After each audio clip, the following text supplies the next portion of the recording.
Wala, ano lang siya, sobrang enjoy lang siya siguro pag nalalasing siya. Ina-enjoy niya lang yung company namin. Kasi alam niya sa sarili niya na walang gagalaw sa kanya, walang mananakit sa kanya. Kasi ito, mga tropa ko to, mahal ako nito, safe ako dito. Ganun yung pagkakaalam ko. Okay. Tanongin ko ulit ha, sino ulit ang makakasagot? Bakit tumawid si Tim mula sa room 2209 papunta sa 2207?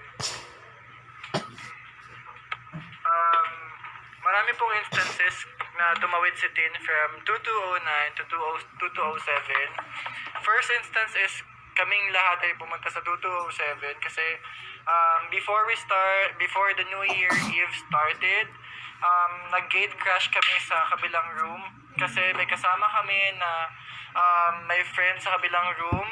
So, pinakilala niya kami. But then, for some reason, it didn't take that long. Nagstay kami sa kabilang room. And after that, bumalik kami sa room namin, which is 2209. So, the other instances that Tin went to room 2207 is because nagiging makulit na siya and she's drunk. And as you can see on the video, meron pang instance doon na I'm not sure kasi doon sa video na na-upload, hindi siya buong video. Doon sa video na na-upload, I just want to clarify everything na nakasama ako sa video. Doon po sa video, nang-away po si Tin sa room 2207, and that time, I'm the one who picked her up. So, sa ibang instances po, gusto mo makilala sa Tin na? Yeah, sa part ko naman po, nung nagising ako to check my work schedule, mga bandang 2:30, si Tin lumapit sa akin, then she grabbed my hand, and sabi niya sa akin, sis, punta tayo sa kabila, check natin kung merong straight guy doon. Gumanon siya sa akin. And then ako naman, sinamahan ko siya. Tapos, siguro mga 5 minutes, 6 minutes, bumalik din kami agad sa room. Tapos yun, bumalik na naman ako sa pagtulog ko. Okay. Mahal na malaman, sino yung kaibigan ninyo mula doon sa 2209 na common friend? Si Edward Madrid po. Ilan ang tao doon sa 2209? Hindi namin, 2207? hindi namin exactly nabilang kung ilang tao doon. Siguro estimate lang ang mga, siguro, 8. Ganun. Ba't kayo lahat nasa 7. 7 kayo lahat? Yes, kasi si Edward po, ginather niya kami. Sabi niya sa amin, guys, may papakilala akong mga friends ko din sa kabilang kwarto. Just say hi, say Happy New Year. So kami, pumunta naman. Sige, friendly, gano'n, friend tayo. Pumunta kami doon, pumasok kami, then, eto, sige dito, ganyan, friend naman. Tapos mabilis na laro, happy hooray, then, umalis din kami agad po, bumalik din kami agad sa ano. With all due respect ha, yung mga nasa 2207, tama na? Yes po. Ano ito? Sorry ha, hindi ko alam ang term. Pero mga... Lahat po bakla. Lahat? Yes po. Anong activities doon sa kwarto na yun? Nung pumasok kayo? Sino ba na May Facebook Live, may nagti-TikTok, may ring light, ganun yung activities doon. Tapos, habang naka-Facebook Live, naglaro kami Hep Hep Hooray, mga parlor games. Tapos, actually, may prize pa nga yung Hep Hep Hooray na yun, kasali kami lahat. That was before New Year's Eve. Nag-Hep Hep Hooray kami. Siya pa yung nanalo. Sobrang grabe kasi siya, sobrang active siya. Sumemp lang siya, pero she won 500 pesos. And then, afterwards, sabi ko sa kanya, punta na tayo dun sa kabila, mag-New Year na. Napansin nga namin yung mga tao dun sa 2207, wala namang gwapo, tapos mga parang mga may age na bakla, pero may mga edad na. So, sabi ko, doon na tayo sa kabila, wala namang pogi dito. So, pumunta na kami dun, pabalik sa room namin to welcome the New Year. Tapos, yun. Ilan kayo doon sa 2209? Sa totoo, 9 initially, ilan ba tayo? 10 or 11? Kasama si Christine? 11 including Christine. Sa 2209, yes. Okay. Pero ba nagpakilala o may nakilala ba kayong basketball player doon sa 2207? Wala. Meron bang parang basketball player doon o meron bang nabalitaan yung basketball player pala yung isa sa kainuman natin doon? Wala po kasi akong kilala at alam ko matatandang bakla sila. Wala akong... namin na yung... Sorry sa term. Pero yeah, Yeah, I did not see any straight guys there. Bago tamahan si Tin at tuluyang mag-blackout, sino ang kainuman niya? Hindi ko po alam kasi nung blackout po siya, sinabihan lang po ako ni Clark na may nagsabi daw sa kanya from sa kabilang room, di ko kilala kung sino, sabi, oy, yung friend nyo lasing na, tulungan nyo. So ako, kasi sila mapapayat ganyan, ako malaki yung katawan ko, kinuha ko siya doon. Tapos sabi ko, Tin, halika, lasing ka na. Sabi niya, buhatin mo ako. So, binuhat ko siya. Yung buhat ko pa sa kanya ganyan, ayaw niya. Gusto niya, parang yung pang bagong kasal, yung pang princess, makulit kasi yun. So, binuhat ko siyang ganon. Tapos, clearly, makikita niyo rin sa CCTV na yung pagbuhat ko sa kanyang ganon, meron pa siyang malay kasi since occupied yung both hands ko, siya yung naggagano ng door. Siya yung nag-open ng door for me, nagbubukas ng door para makapasok kami doon sa back to our room, which is 209. Okay. Romel, ang sabi ng Makati Police, sa inyo raw dumating si Tin na allegedly may hinulog na something doon sa kanyang iniinom. Gano'n ito katotoo?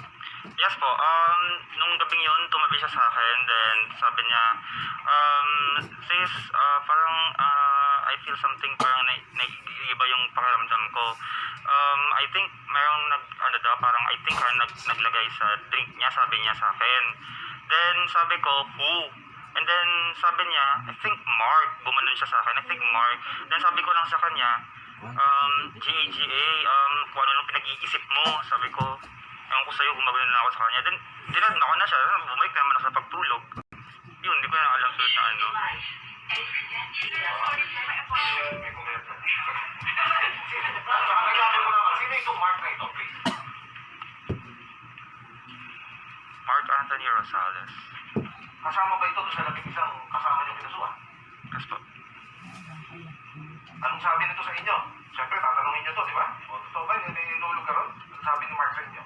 Wala pa po siyang statement. Meron kayong kasama si Ray Lucas.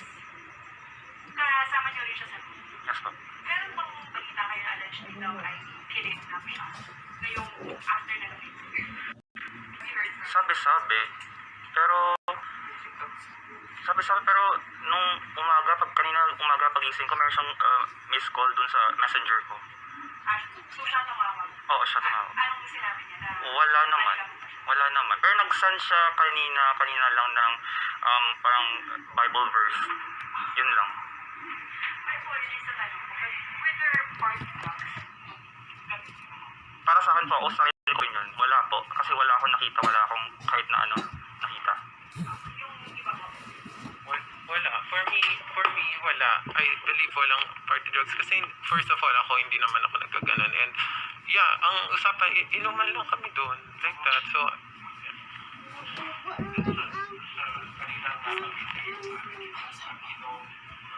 Masabi ba natin na kayo sa inyong apat nasobrahan sa inom?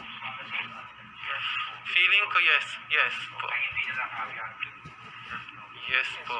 Kasi when I arrived there, 10, nauna na sila umiinom na sila. Ako kumain pa ako. Kasi parang sabi, humabol ka, sabi ko, wait lang, kakain muna ako, wala naman yung tiyan ko. Pero siya may hawak na siyang wine glass. Tapos, ewan ko, yung iba parang medyo tipsy na. So sir, are all four of you willing to undertake the drug test kung sakasakali kung pinilito ng mga motor? Yes po. But of course, with the consent of our lawyer. Yes po. Anong mga klaseng alam mo yung pinili? Iba-iba po eh. Merong tequila, merong vodka, merong whiskey, Jim Beam, Johnny Walker, ano pa ba? Meron ng tequila, Pervo, walang beer eh. Puro hard. Yes po. Then may halong soft drinks, ganun. Yun po. Yes po. Kaya, anong naging paano niya nakuha? Ikaw ba? O susabihin.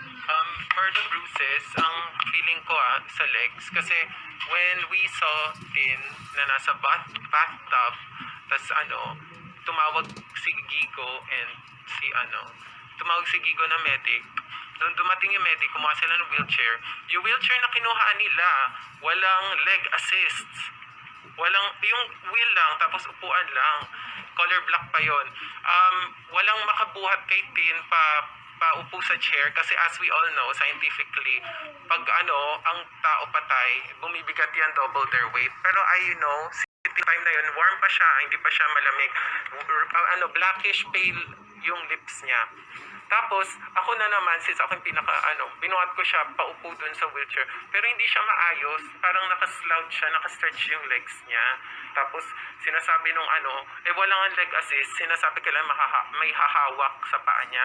And nakikita ko kasi naiipit yung legs niya sa may sidebars ng wheelchair. Tapos sabi ko, ano ba yan, ang hirap. Tapos si Clark, being a nurse, siya yung pumunta doon, tinaas niya yung paa, habang yung medic tinutulak si Tin. Papunta sa service, doon sa employees elevator, sa back elevator nila. Sir, sorry po, I have to ask. Yes. It's a bit personal, no? Pero would you have an idea if nagko-confide sa inyo regarding who meets up with positive? That question will be answered, I think, by Rom, kasi sila yung mas close. Kung sino naman po yung kaya makapagtanong? Kasi may mga nagtatanong kayo. Kung may nakakamit ba daw si Miss na nakakadate. Well, nung natulog siya sa akin nung December 30 before siya mag-check-in sa hotel, sabi niya sa akin, may nakadate siya. Tapos, ganito, ganyan, ito yung ginawa namin, ito yung pumunta kami dito, check-in kami dito. Ayun lang naman po, kasi hindi siya nagkaka-boyfriend. Kasi sinishare na sa akin na, bakit kaya walang nagseseryoso sa kanya, ganon-ganon, lagi na lang date, lagi na lang, Parang some sort of paper. yeah, parang ganon na rin po. So, parang,